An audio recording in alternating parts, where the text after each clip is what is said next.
Hello, everyone. Welcome to another edition of the It Doesn't Matter podcast. And we've got myself, John, and we have The Dominican Dream, baby. The deals. Happy Platano. there he is, and we also have I am the notorious one. I am Dom. Boo. all right. And this week we're covering a topic featuring the King of Hearts, Owen Hart.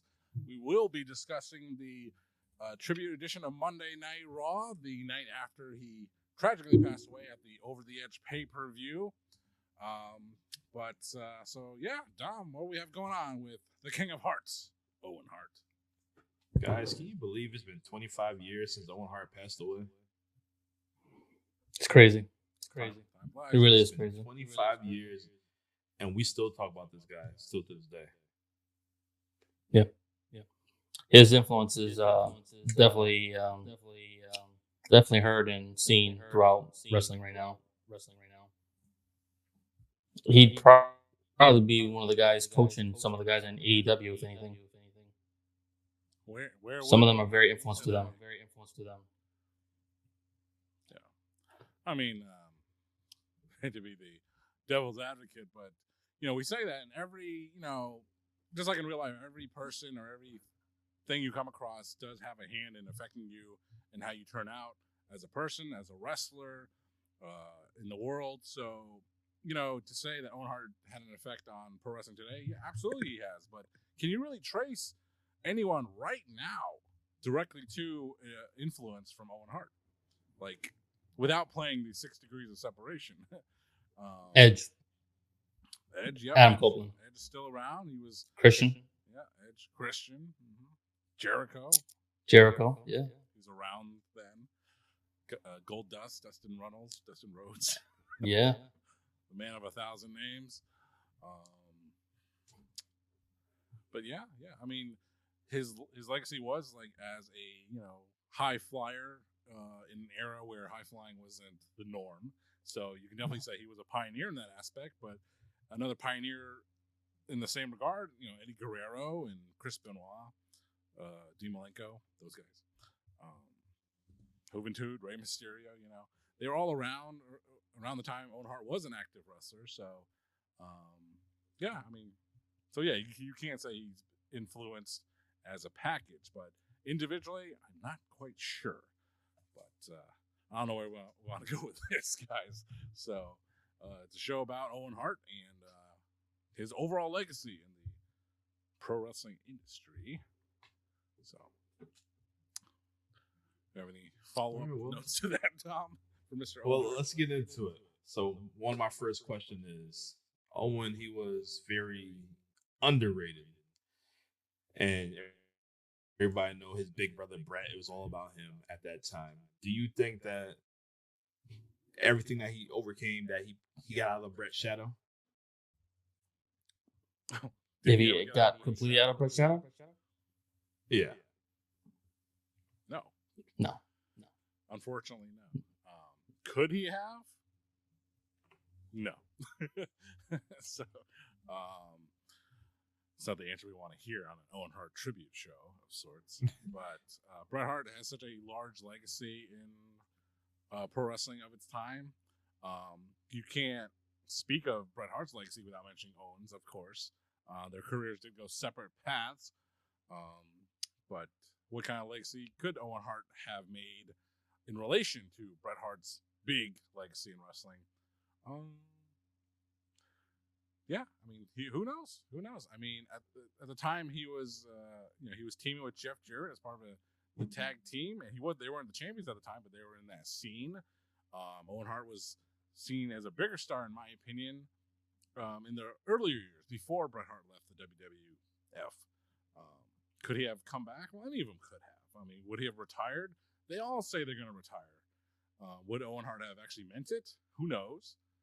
But I think he was, like a lot of people, he was like going to give it a couple more years and then he'd retire. He wasn't really into the Attitude Era environment, so maybe he could have been like a Lance Storm, where Lance Storm had he had a promising beginning in the WWF and from ECW and WCW, but he kind of just withered away in a couple of years, ending his career teaming with Regal and fighting the Dudleys and teaming with Val Venus. And then Lance Storm just went away quietly. But he's still a name you hear a lot, especially on podcasts and shows. Lance Storm's still active around. Owen Hart could have been that same way. He could have been, like Abel mentioned, a trainer for AEW right now, or kind of like Arn Anderson was, and Billy Gunn is. So that's where Owen Hart could be today, actually. Good. Yes. What do you think about that? I gotta agree with that, man. Bret has such a long legacy and such great matches. It's tough being the little brother. Me being the older brother, I never had that issue. So, but being the prankster that he was and being loved in the backstage, yep, just reminds me of me and my brother. Oh man, we were raised hell all the time. But man, I love my little brother all the time. So I feel for Bret. I know it's hard every day thinking like that. Like, I don't have my brother or any of my members, to be honest. But Owen had such an influence into the business, and the stories that you still hear to this day, especially when we review the show. This guy was so loved, so great to everybody, and very selfish if you think about it. Like, in an industry where everyone's just all about themselves for the most part, that guy did his thing, and he took care of everybody, kept the morale up, and he probably could have been an ambassador for the WWE for a long time, but unfortunately, that tragic incident happened, and it didn't come to fruition. There's things that were discussed when Bret did get kicked out for the contract and the whole bullshit with the Montreal Screwjob, that they were going to try to make him the Canadian hero, but that never happened. So it was kind of like a screw you. I just didn't want to lose this guy. Like, come on, Vince. Like, you've done a lot of shady, fucked up things, but this guy that actually loved around the locker room, at least give him like a decent run or something. No, he's not 6'5", 2+, but he could put on a great match just like his brother, and he could talk. So that's where I stand. Well, since you mentioned the screw job, do you think since Bret got screwed, do you think that it affected Owen Hart's status? Oh yeah. Like, obviously, you know what happened to the Bulldog. He ended up, then he walked to WCW and then eventually came back. Yeah. Anvil, he kept getting fired on and off, so he really didn't matter. No disrespect to Anvil. And Owen, let's see, it was past the Nation, right? I want to say it was before the Nation. He thought about leaving, and then they re-signed him to a bigger contract just to keep him. And then they never did what they promised him. It's sad because he's not like that. He's a great guy from what you hear and see. And honestly, if I was in the locker room, I'd probably be fighting for him. I know as a top guy, you don't want to lose your spot, but him, I honestly, I'd be the stupidest decision in my life, but I'd give him my spot for him. Because he's that good to everybody in the locker room. So, John, what you think? Judge, could you repeat the question? I was saying that since the Montreal Screwjob affected everybody, do you think like Owen Hart's status in WWFE at the time just like diminished? Well, sometimes in life you don't always get what you want, and you don't get what you thought you were going to get, even though you deserved it. That period of time between the screw job and the next year was a transformational time for the World Wrestling Federation. And where did Owen Hart fit in? Well, as Abel alluded to, Owen Hart was enticed to stay in the WWF by getting a raise, which, money always turns heads, and a promise of a push to, yes, take the role Bret Hart had as the new Canadian hero. But what they didn't realize is that role died with Bret Hart when he left. There was no need for a new Canadian hero. They did not need to go back and forth to Canada and the U.S. like they did in the summer of '97. But kind of like the shenanigans the Clique would pull behind the scenes, even continuing with Triple H and Shawn Michaels, they would continue to pull them. Owen Hart came back at that DX in your house, and he attacked Shawn Michaels after the Ken Shamrock match. And what you were hoping, thinking, and expecting was an Owen Hart, Shawn Michaels for the championship. And did that happen? No. Shawn Michaels went on to break his back at the 1998 Royal Rumble, and they would have a multi-person tag match at No Way Out, and then Shawn Michaels, due to injury, would drop the title to Stone Cold and Mania, and Owen Hart was delegated to the understudy of the Clique of DX at the time, Triple H, at that year's Mania, and was it a demotion? I mean, this is what they do. That's what Vince always did with guys. He would keep them around, but he would give them he could convince them, like, oh, you're in the European title picture. That should be good enough. Sorry, couldn't put you in the world title picture. We have big plans for Stone Cold. So we're going to have to put you on the back burner. Is that okay for you for now? Sure, okay, I guess. and that's where Owen Hart went. And later that summer, he joined the Nation of Domination. And then, that was 98, 99. Like I said, he would team with Jeff Jarrett, and he was doing nothing. Relatively nothing. So he had no push. So he was not better off. Was it intended that way? No. Did they mean well for him? Yes. But did it happen? No. Owen Hart did not live up to the expectations that were given to him and promised to him when he re-signed with the WWF. All right. Let's talk about some tag teams. So on a show months ago, you gotta check the archives. Not exactly sure which one it is. Platino said Owen's best tag team was him and the late great Yokozuna. Oh man, I have a picture. So Dream, Strap. I'm not. What do you think? Depending on which way you're looking. What's the best tag team that Owen was in? Well, if you watch the same episode, you'd hear me make the same point. It was Owen Hart and the British Bulldog. That's right. America's favorite tag team from 1996 to 1997. I thought they were a great tag team. They were related, of course, more than Yokozuna and Owen Hart were, more than Owen Hart and Coco Beware were, more than Jeff Jarrett and Owen Hart would be.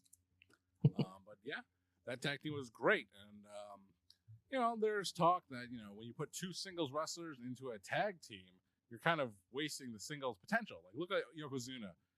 He's far from the two-time WWF champion that he was in 93 and 94. And Owen Hart is removed from being the king of the ring of 1994 as well. So you take these two guys, put them together, and you have something decent for a while. But you go on, like I said, the best work, matches I would love to watch back again. Owen Hart and the Bulldog versus anyone, because they were that darn good. I agree. You had your power, you had your technical, your speed, and everything just worked out. Except they couldn't reach things on the top shelf in the kitchen. But that's okay. This is wrestling. That's why you need Yoke for that. Yo, can you get the corn oil from the bottom shelf? Thanks. Cool. Boy. Yeah, they did. They cooked them. All right. So, two more questions before we get into our topics. Do you guys remember where you were at when you heard the news that Owen passed away? Yes.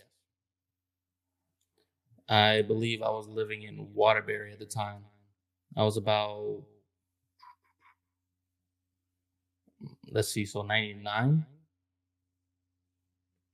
about 11 years old. We were watching the pay-per-view, and then all of a sudden it just went dark. And then as you continue to watch the show, you can see the uncomfortableness with the guys in the ring and even the announcers. And I think it was in that pay-per-view that they announced that he passed away, right? Yeah. Yeah. I was just in shock. I just remember even kids in school, because this is when wrestling was still cool in school. Like, did you hear? Did you see? Owen died. I was like, it was sad, man. It's still one of those things where you see, you're like, this can't be real. This has got to be a made up storyline. Something went wrong, but it was real. We lost probably one of the greatest guys of that era. And from what they were saying, the greatest guy in the locker room. It's sad, man. We go to some of these conventions and some of these shows. We'll meet some of the old guys that we grew up on, and we got to have little conversations with. That guy is somebody I would have loved to talk to just for like a few minutes, because I'm a little bit of a prankster myself. If you ever work with me in the city, you know how I am, especially you down. Everybody can have the worst day in the world, and just for some reason, I just look at you and just give you a smile. You're like, all right, let's go. We can do this job. I'll say something funny, or I change the mood of everything. And Owen was that guy for them. It's something that you don't want to lose ever. But it hurts. Even as a kid, it hurts. You're so vested with some of these characters, and you want to actually imitate them and be them, and then you lose them so quickly. The guy's 34 years old when he passed away. I just recently turned 36. I'm about to be a father now, and the thought of losing my family, losing me, it's bothering me right now. Just thinking about that, like, they don't get to see me grow old, and I don't get to see them grow up and be what I want them to be. So yeah, I'll always remember when this happened. John? I'm not quite sure because I never had those pay-per-view capabilities, so I never watched them live, but did listen to them because you would. Very simple solution to the scrambled pay-per-view screen. I remember those too. You would turn. You'd watch it through your VCR, and you turn the menu on your VCR on. It was a blue screen. That blue screen would kill the distortion of the wavy images, and you could hear the audio just fine. But I remember that. Yes. But mixing memories here. I was going to school. I believe it was the 8th grade for me, and I think maybe someone, like I said, it's hard for me to remember exactly this topic this time. I think someone just came up to me and said, "Hey," because they knew wrestling was huge at the time. So it's like, "Hey, did you know Owen Hart died last night?" It's like, what? And I remember making out of electrical tape. I don't even know where I found it. But just getting some black electrical tape and making those armbands with the ONH. And I remember someone seeing it, and I was like, "Can you make me one?" I'm like, "Okay." And I was like, "It's kind of awkward to make it with white out and electrical tape, and then bringing it into school. Like, here you go." But by the time I made it and brought it into class, no one cared anymore. So, but that's one thing I remember from that period of time was making Owen Hart armbands. If this is one of the teachers, what is that? Ohio? Yeah. OH. Oh, I did that to someone the other day. I said, Ohio. And he's like, what? I was like, it's Ohio. Oh. You heard that from Pat McAfee the other day, huh? That's right. But yeah. I was in 8th grade and around school, and it was a known thing, so people knew about it. But I wasn't watching it live, so definitely did not watch it live. And I remember that same guy. His name is Ben Orlock, I believe. So hello, Ben Orlock. Someone had the VHS tape of it, And I was like, let me borrow that. He's like, well, you can't see it. Nothing. It wasn't on air. I was like, okay, but let me watch it anyway. And he was right. He wasn't telling a fib. He couldn't see it. So that's my memory of when it happened. Dumb. Yeah, so I remember that Sunday night. I didn't watch it. I was on my way back from New York with my mom, and we was on the Greyhound. And I got home, and I had the old school TV. So every time you turn the TV on, the first channel was Channel 3. So you got the news coming on. Professional wrestler died. Found out at the 11 o'clock news. I'm like, huh?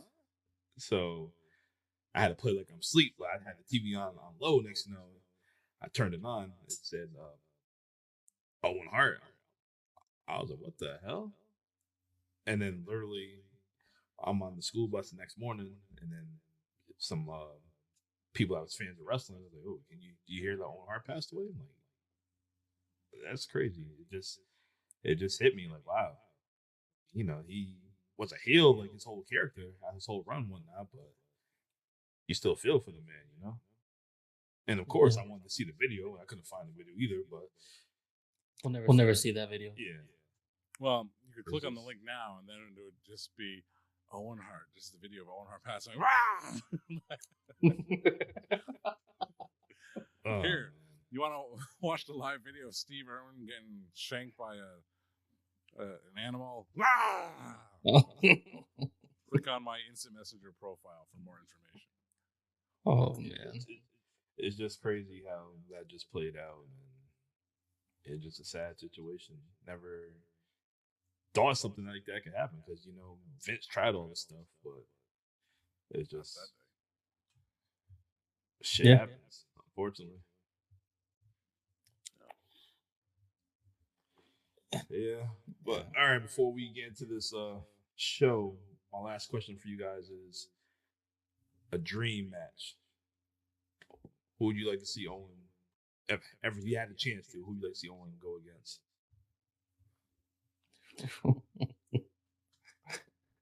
I'll let John answer that one first. Let it marinate on the stove in Platino's house. But, as soon as you said that, you can go through anyone throughout history. Anyone now, then, now, or forever.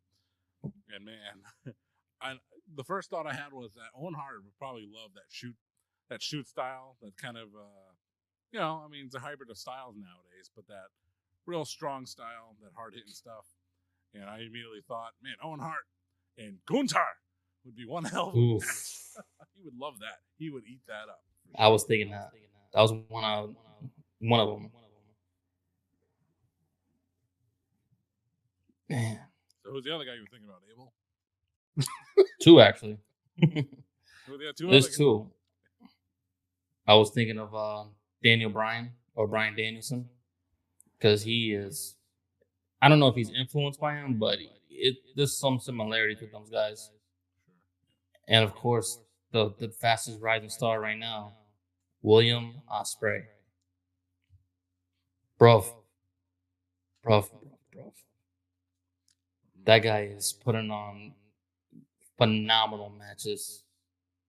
And you get two guys like that, and just even having Owen fuck with him like he does with other wrestlers in the ring, just like unlacing his boots or something, just to get him to throw off, like it would be perfect. Owen would be able to pull that off and still make it a great match. I like what you said. What do you right think, there. Tom? I like what you said. I can see that. Not feeling the Gunther one, but that's your opinion. But Danhausen. It doesn't matter. Nah, hell no. But if you want to talk about a 5-star match, entertaining, technical, high flying, all that stuff, give me Owen Hart and Eddie Guerrero, lie, cheating, stealing. That version. That match right there would be amazing. Yeah. They would just keep trying to one-up one another. Yeah. Two wrestling families, two of the greats. What of the greats? Just story writes itself. Yes. Definitely. I love that one. All right. Well, let's get into the show right here. Raw is Owen. If you guys are going to tune in on Peacock, it's season 7, episode 21. And the show kicks off with Jim Ross, and he gives us the news about Owen Hart and the accident that happened at, what was it, Over the Edge? Yes. So, the whole show, well, the whole roster kicks on, or, is on the stage, and they do the 10-bell salute for Owen. The fans are chanting Owen Hart. You see a lot of guys crying. You see guys pissed off. And then you see a dope-ass video package of Owen Hart. Like, this is, like, surreal at this time watching this. Like, it's just crazy to see this. Like, I remember I watched this show live the next night. And I did too. It was just wild. So while we was doing our, research for this, I said, let me see what they did on the Nitro side, because I don't remember him having a Nitro. And then they just had, like, the Owen Hart, RIP, and put the year that he was born and the year that he passed away and whatnot. And then they just started talking about, like, Scott Steiner and Rick Steiner and Goldberg. All right, I'm turning this off. Let me go back to this right here. Well, he never was in WCW, so there was no affiliation with that. So it wouldn't have made sense for them to truly honor him the way WWF at the time eventually would have to do. So not even have to do, but just in general, they had time. Well, not much time. Yeah. Just no, I was just curious to see how they were gonna start off the show. They, the rest in peace Owen, and they had the video package of that took place last week, which I understand. Okay, still got to highlight the show, still got to go on. Then they just go into the Nitro Girls, and after the Nitro Girls, and then that's when Tony Schiavone said something about Owen Hart, and then just went into it. But whatever it is, what it is. But yeah. So all right, so we got Jim Ross and Jerry King Lawler on commentary, and then there's a lot of video packages from all the wrestlers, and we see Mick Foley open up about Owen Hart. Then we see JBL after this. He's talking about Owen, talking about how cheap Owen Hart was on the road, that he could save his money for that. When he retired, he just wanted to be with the kids and his wife. That's basically it. So our first match, we have Jeff Jarrett with Deborah. And Jeff gets on the microphone. He said Owen was never a nugget. And Tess, at this time, Tess is with the Union. With such great theme music, too. Oh, Jesus. Who was in the Union again, John? That'd be The Big Show, Ken Shamrock, Mankind, and Andrew Martin. So this is May right here. Big Show debuted in February. So you're saying within 3 months he's been pushed down the pole? Yes. He went from doing something as grand as debuting his first match in the WWF, losing to Stone Cold Steve Austin, all the way to joining the Union by May of this year, of 1999. Really? Wonder how much his Union dues were. 2 cheeseburgers. Please. And a soda. Yeah, Jeff Jarrett. Diet. Jeff Jarrett and Deborah are still broken up, obviously, about the Owen Hart. And, you can lob a lot of criticisms to everything. And what would other industries do, if, a major newscaster passes away? Do they stop the news? No. If this is an NFL football game, if one player dies, do they cancel the game? Depending on who the player is and the circumstances, perhaps. They did. They canceled the game for someone getting really injured bad. Yeah, last heart attack. During the game or before? During the game. During the game. They just stopped the game and canceled it. Well, that was the pay-per-view, but this is, the day after, the entire show is interspersed with those comments, those backstage comments from different wrestlers, which was nice, but now I'm erring on the side of exploitative, and they should have just not had a show. I mean, I don't know. It's a tough call. I mean, what Vince did for the pay-per-view, you can always criticize that, but you were not there at that moment at that time. Whatever he did in the moment. The next, you have 24 hours to process, but being such a big family company in the back, and I don't know. I just think they should have just canceled Raw. The pay-per-view, again, it's a judgment call. It's an at-the-minute call. You do what you do, you're going to get effed both ways.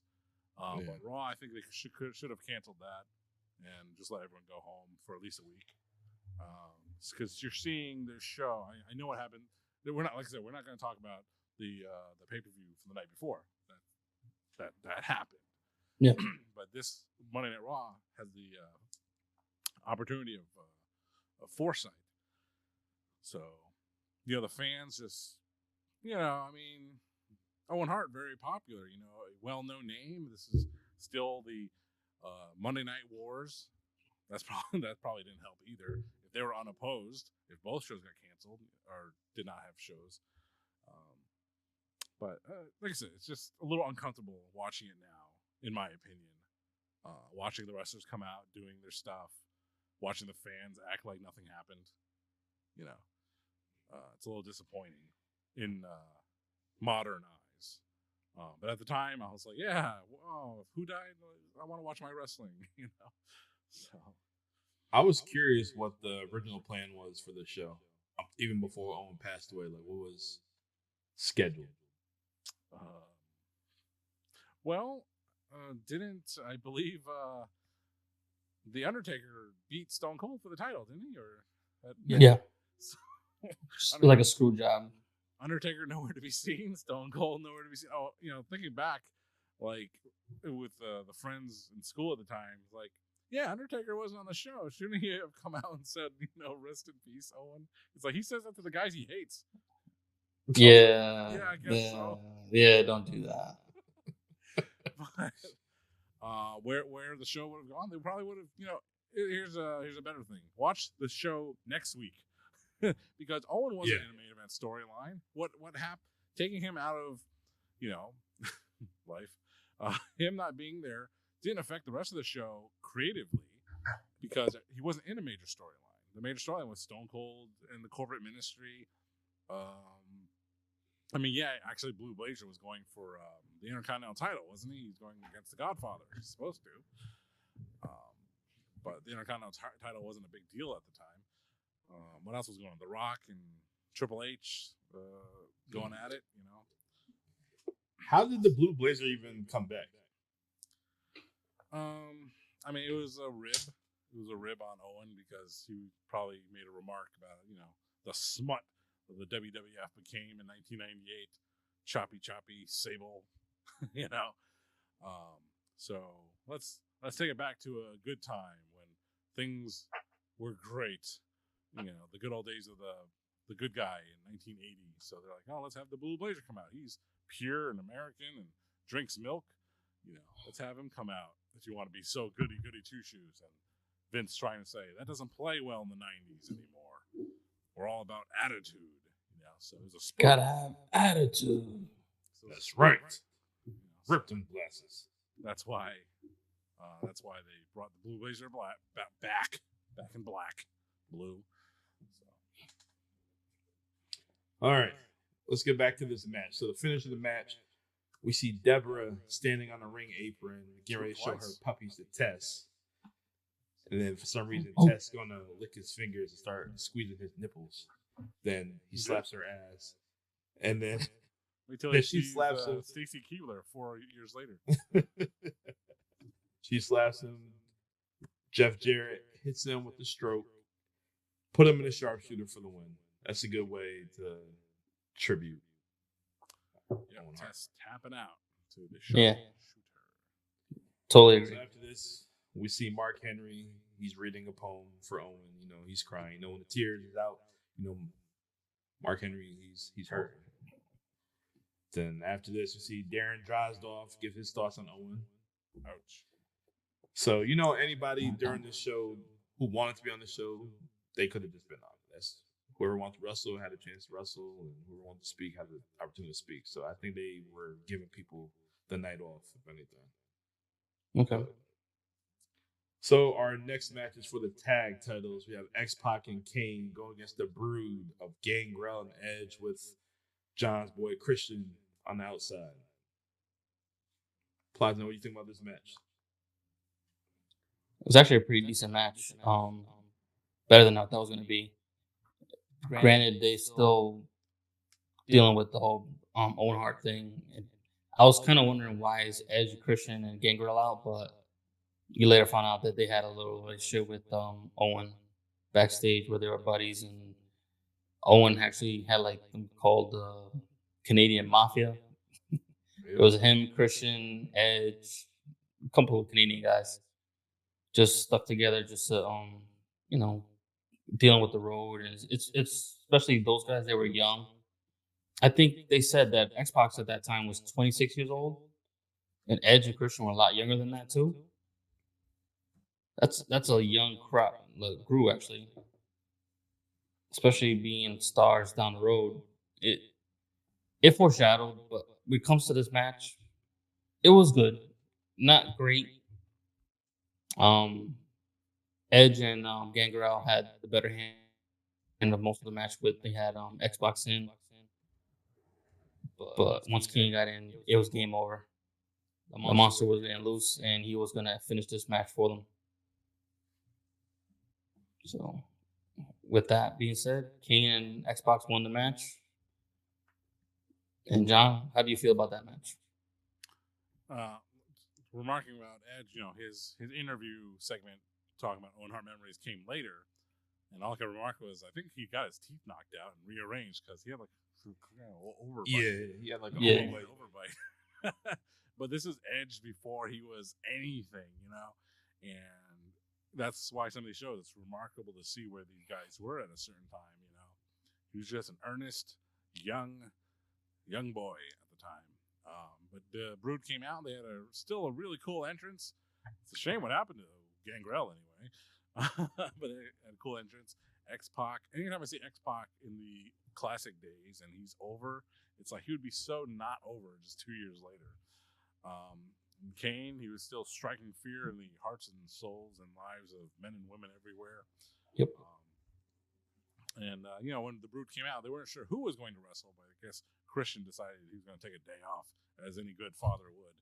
And so, but yeah, it was a fun little match, and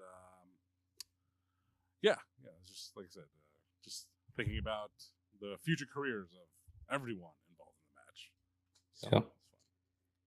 Kane and X-Pac retained the tag titles, and after the match, you can see X-Pac say, "We love you, Owen." So after this, we see Triple H and Chyna. They're about to start talking, and you see Triple H, he's visibly upset. And Chyna, she tells a story about how Owen wanted to have hair like hers. And there's like a competition and whatnot. And Triple H, he was telling a story about, I think it was at the Royal Rumble, how Owen played a prank on him when he's trying to like give him a backslide during the Rumble match or something like that. Yeah, he gave him like a schoolboy or a backslide and then let go. And he just wanted to do it just to make him laugh in the Royal Rumble. Oh, man. It couldn't have been on TV. Nah, I don't think they would have. They probably like, oh, cut it out. Imagine just having somebody like that with you all day. Like, you don't know what the hell to expect. I remember the story I heard. I know Abel, you heard it too. I think Bruce said it. Bruce Prichard, when he said that when the Godwins had the pigs, and he put the pigs in Vince's office. Yeah, he had all the farm animals, the pigs, the chickens, the whatever it was. So I don't know if he gave them laxative or he fed them, and they were just shit everywhere. And then Vince comes in later on during the day, opens up the door. It's like something out of a sitcom. Owen! Oh, man. Look at that. Right there, man. That man's smile. something, man. It's Just infectious. Imagine Man. seeing that every day. Yeah, imagine just seeing that every day. Time Be before straight cell phone. face. Seriously. Oh yeah, what was the story you said about Beyond the Mat? You seen him on the payphone? Yeah, there was a backstage segment. It was a Monday Night Raw. I think it was Ahmed Johnson. At the time, Owen Hart was retired due to injury. It was all storyline, but Ahmed Johnson is rummaging through the backstage area looking for Goldust. And, watching backstage at the time was new. Excuse me, they didn't do that. So as they're following Ahmed Johnson through, they pass by, they see Owen Hart, and Owen Hart with the camera awareness says, "I'm retired." As the camera's following Ahmed to Goldust locker room. So Owen Hart always, he knows when the red light is on. That's for sure. Yeah. All right. So after this, we have Dave Hebner, Earl Hebner's twin brother, and he just talked about how we lost a great person and how Owen will always be in his heart.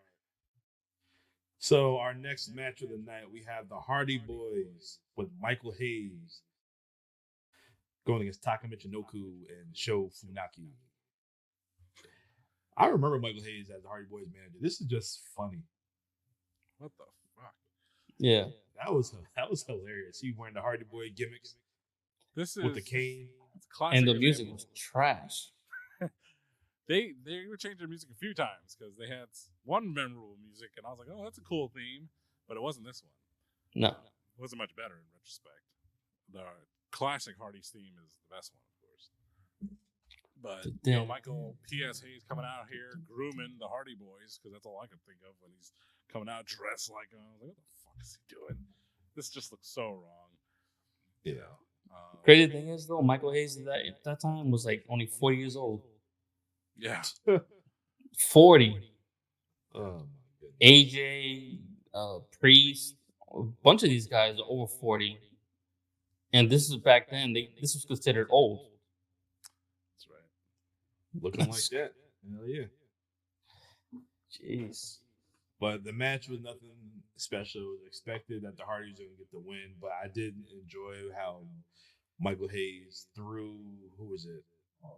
Taka and Jeff drop kicked the hell out of the dude on the ring apron. That was pretty dope. I don't remember seeing them do that too often, but that was pretty cool. I mean, it was funny. Jerry on comedy was like, it's good to see Kai and Ty back. I'm like, where'd they go? Indeed. Oh, man. But, yeah. Just did not like seeing P.S. Hayes with the Hardy Boys. Yeah. Kai and Ty were just happy to be on TV. That's all. Basically. All right, so after this, we see Bruce Prichard, and he remembers Owen, just saying he's a great father, friend, and husband. And after this, we get Dustin Rhodes, Goldust. He talks about how him and Owen were at Harley Race's house for a barbecue, and Harley walked away from the grill. Owen being Owen, he dumped hot sauce on the barbecue. So Harley Race comes back with a stun gun, and Owen's scared shitless.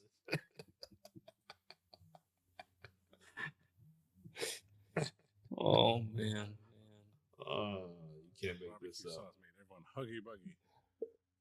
So our next match. But the thing is, Owen really messing with Harley, though.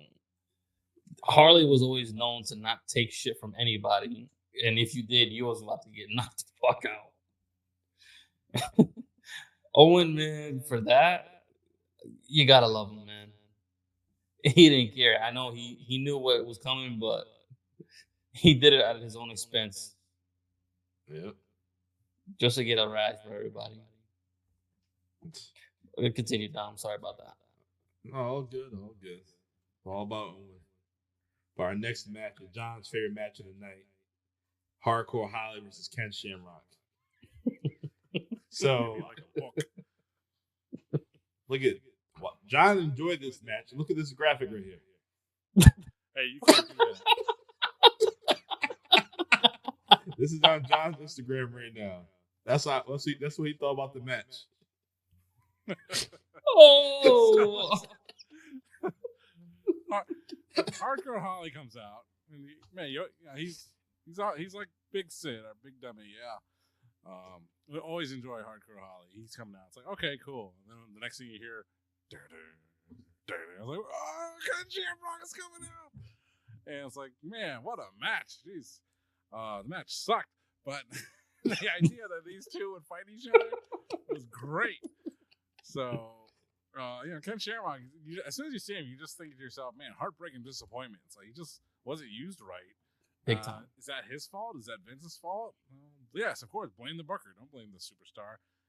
Ken Shamrock, legitimately at the time was the world's most dangerous man, but when he was time to perform as a pro wrestler, it's kind of like the thing with Brad Armstrong. They said this guy was hilarious, so much personality, just a funny guy. And then you put him on TV, nothing. Lacks charisma, lacks this, lacks that, So, but yeah, no, Ken Shamrock with Hardcore Holly, just sign me up, Cool Ray, sign me up. But after having seen the match, take my name off the list. Terrible.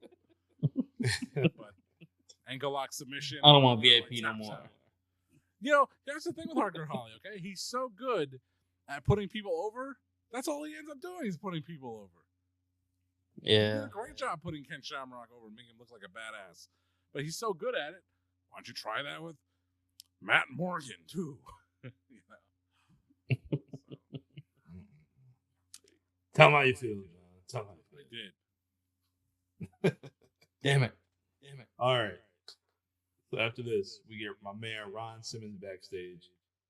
And he says that once you leave your family, the guys in the locker room are your second family, and he's really going to miss Owen.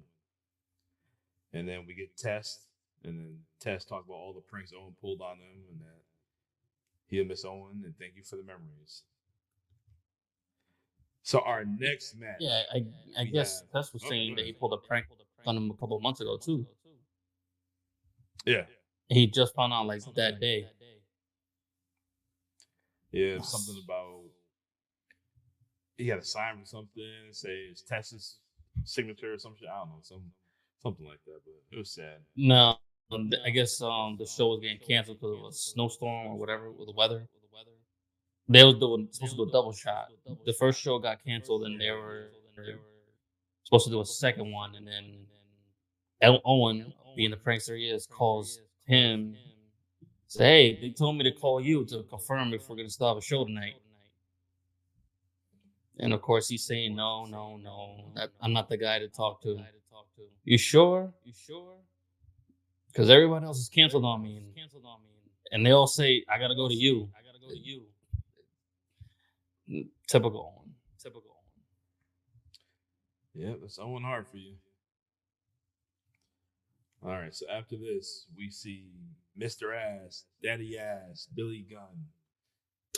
He hasn't done this in a long time, but he said, if you're not down, Owen Hart, I got 2 words for you. And his opponent is Mankind. So while they're having their match, Jim Ross talked about how Owen stole his hat before the show, and he's walking backstage trying to find his hat. And he's in his ring gear, rocking JR's hat. That was pretty funny. All right, so Daddy Ass, Mr. Ass, he's taking out Mick Foley, whooping that man, and he felt the need to moon him. His thong was out. I remember that shit in, was it No Mercy in the video game?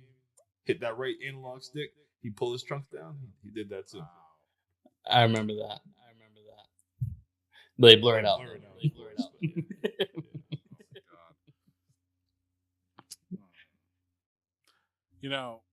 So Billy Gunn coming out as he was, and the finish of the match would tell you that he was in a long line, to get pushed that summer, which he would.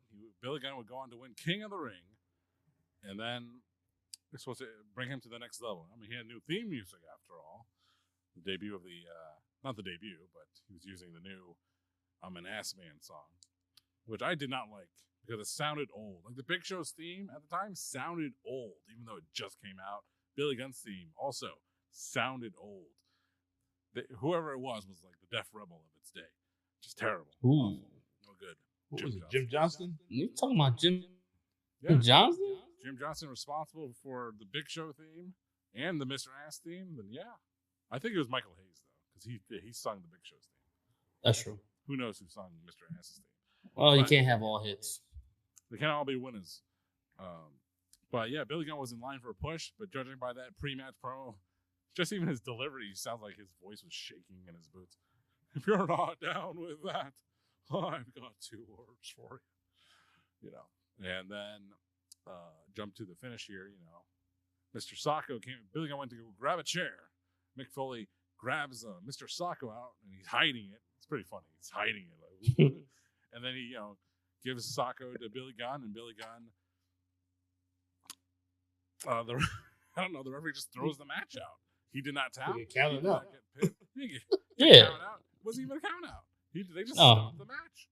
They're trying to protect. They're like, all right, tonight doesn't matter anyway. So we're not going to have, we have the face go over, a friend of Owen Hart go over, yet we're not going to have him beat Billy Gunn because we're trying to push him. So let's just do a non-finish. We'll just go to commercial and the fans will accept it. Yep. And that's what happened. Hey, Owen. Woo! Yeah. All right. So after this, we have Jeff Jarrett and Deborah. And I actually know Jeff Jarrett, excuse me. But Jeff, he is bad, visibly shaken up, came looking at the camera, and that was his best friend. Like, you never seen Jeff Jarrett in that state of mind at that time. No. But it was sad. Especially tagging with that man for the last year or so. Yeah, more or less. Less than a year, but sure. Yep. Then after this, we get Edge. He's talking about how Owen always made him laugh, and he had the pleasure of working with Owen in his last match, in the tag match. Oof, yeah. So you already know. So our next match, we have D'Lo Brown and Mark Henry with Ivory going against Farouk and Bradshaw, the Acolytes. And I was so confused. I thought it was like a one-on-one match because why the hell was Mark Henry all dressed up wrestling? I was asking the same thing.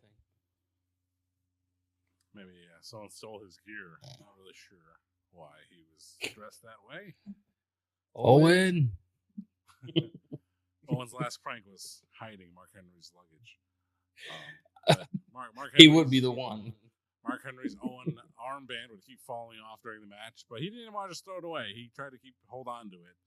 And you got to think with the APA, with Bradshaw and Farouk at this time, they're just absolute killers. And it's like, did JBL respect Mark Henry and D'Lo at the time? I'm pretty sure he would not mess with Mark Henry. D'Lo though, they're a little stiff. It was a physical match. It was. It was physical, thanks to the APA, and D'Lo. He still had a lot of potential at the time. But watching the Darren Drozdov video earlier, and watching D'Lo here, and knowing what's to come, it's kind of like it's really sad. In addition to everything else. Yeah. But yeah, just an interesting tag team match, and we'll leave it at that. D'Lo and Mark Henry with the win. Yep. Oh yeah, it was like a fast count on Farouk, I think. Or no, JBL booted Farouk accidentally, something like that. And then D'Lo came in with a schoolboy. Yeah. Damn. Using that CPA. AC Connors. All right, so after this, we get Pat Patterson. He's emotional. Nothing new. Sad. And then we get John's boy, Hardcore Holly. He talks about how Owen always rips somebody. And Owen put him over in his hometown, Mobile, Alabama. Yeah, a lot of guys don't get that chance either. So Owen does. You go home, take it out. Not with O. Nope. All right. So our next match, we got the Road Dogg, Jesse James, going against the Godfather. And Road Dogg comes out. He does an entrance. He said, "Y'all know my name, but it's all about the King of Hearts." He switched up on us. And the Godfather, he comes out with his hose and the IC title, and then Jim Ross randomly starts talking about how he was in the pool and Owen Hart pulled his trunk down to his ankles. Oh man! So the match is getting ready to begin, and then Road Dogg and Godfather had some words for each other, and then just end up leaving and said, "Let's go burn one for Owen and talk Owen stories." If you guys don't know what burning one is, I think they Rick do. does. oh, Man, this if you're looking for a work rate action, I think they're running out of time, honestly. And well, that'll come to play in the main event to come. But yeah, this was not a match either. They did that. That was the thing. They had the two guys come out, get a big pop. That's all the fans wanted to see. They left, and that was it. It was all the attitude era, the entrance era, if you will. You know, who needs to wrestle if you can talk or have a That's great true. gimmick? So, All right. So after this, we see Paul Bearer, no makeup on, and geez, he's a big dude. yeah. He says his goodbyes to Owen. We get X-Pac. X-Pac's emotional. So we have another match. We have Al Snow versus Triple H with Chyna. I'm like, damn, I never thought I'd seen Al Snow and Triple H go at it, but it happened. When I saw this, I knew that Triple H was not the Triple H we know today. Triple H at that time was still booked like any other jabroni on the show. He wasn't dating Stephanie. He had no power play. He was just turned heel. He has to do what the boss tells him. I mean, he had the boss's ear. He's still a pushed guy. And, he would push so hard, he would get lyrics to his theme song eventually. If you notice, this version of his theme had no lyrics. But, yeah, Triple H versus Al Snow, what a weird freaking match. You would never see this again. Seriously. The closest you would see is him and D'Lo in a blindfold match. At least they would have some history with DX and the Nation. But Triple H doesn't do random matches, So it was very weird to see him versus Al Snow. Yeah. Triple H wins with pedigree. yes. So after this, we get Road Dogg backstage, and he's losing it right now. He said he recently got close to Owen 6 months ago. Then we see Jerry Briscoe. He said he can relate to Owen Hart by being the youngest brother in wrestling and doing everything.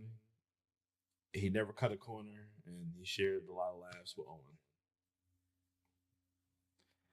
So our next match, we get the Big Show versus the Blue Meanie and Goldust. It wasn't even supposed to be a handicap match, but Big Show just made short work out of it and chokeslam both of them. Yeah, I was actually watching this with Mama, and she was like, "That big dude could get over the rope like that." I was like, "Yeah, this is when he was athletic. This dude could do a cruiserweight match if he wanted to." That wasn't the push that they gave him, sadly. Watching that, I was like, "This is exactly how they should have booked him," and they never did it right. The Giant, still better than the Big Show. I agree. Yeah, I totally agree. But yeah, just like John was saying earlier, though, like either they should just do like all video packages of Owen or play like the best of Owen or something like that. But why just throw these matches together? You know what was remarkable is that early in the show, and this is something they don't do now, is that JR was like, "We have 10 matches tonight, 10 matches." And it's kind of like, you watch Raw now, they won't tell you anything previewing the show. I mean, they're always working on the format, but very clear, JR, 10 matches tonight, 10 matches. It's like, well, 10 matches it is, I guess.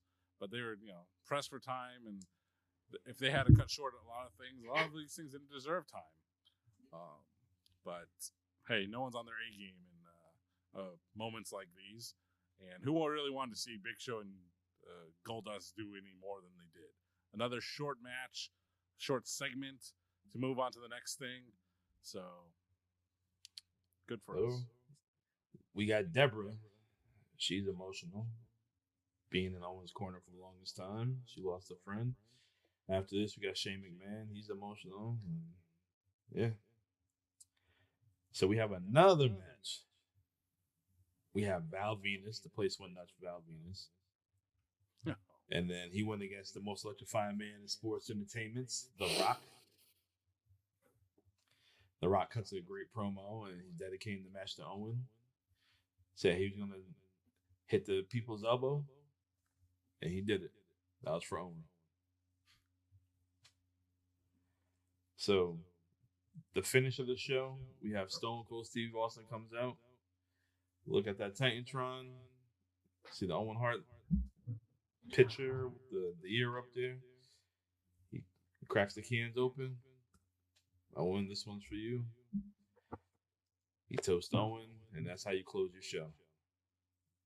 Owen Hart, 34 years old. R.I.P.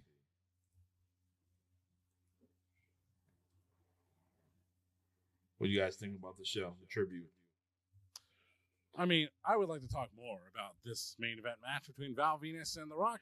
Val Venus is cutting a promo because he was still kind of over at the time, so he just cut this promo.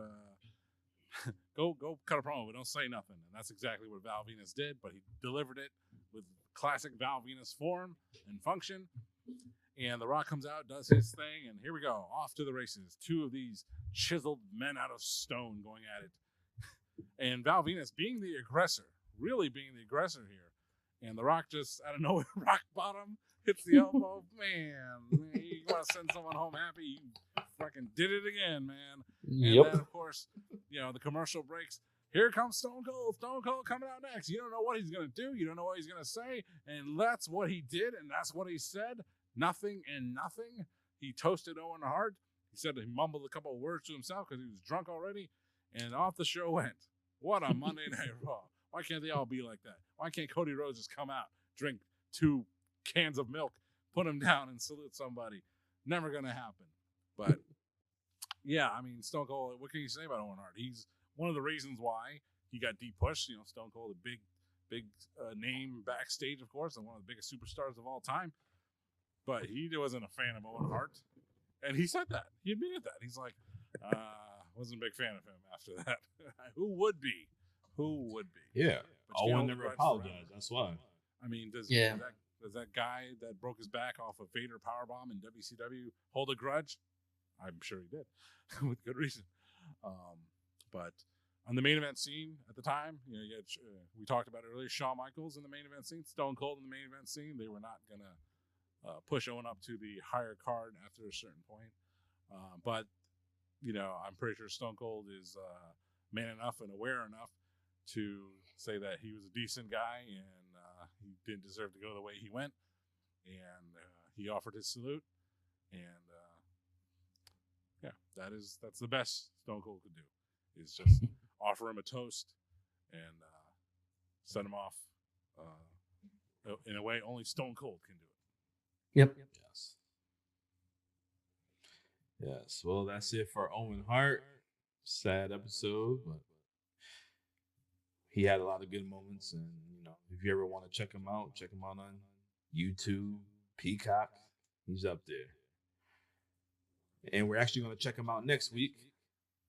We're going to talk about In Your House, the very first In Your House. And he is in a tag match with Yokozuna, taking on the Smoking Guns. We get to see his big brother Bret have 2 matches. One match, his first match is against Hakushi. Bless him. And then he takes on Jerry the King Lawler.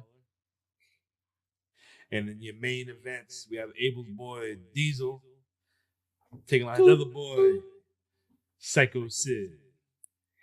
We all know that Sid is the master and ruler of the world. Come on, crybabies!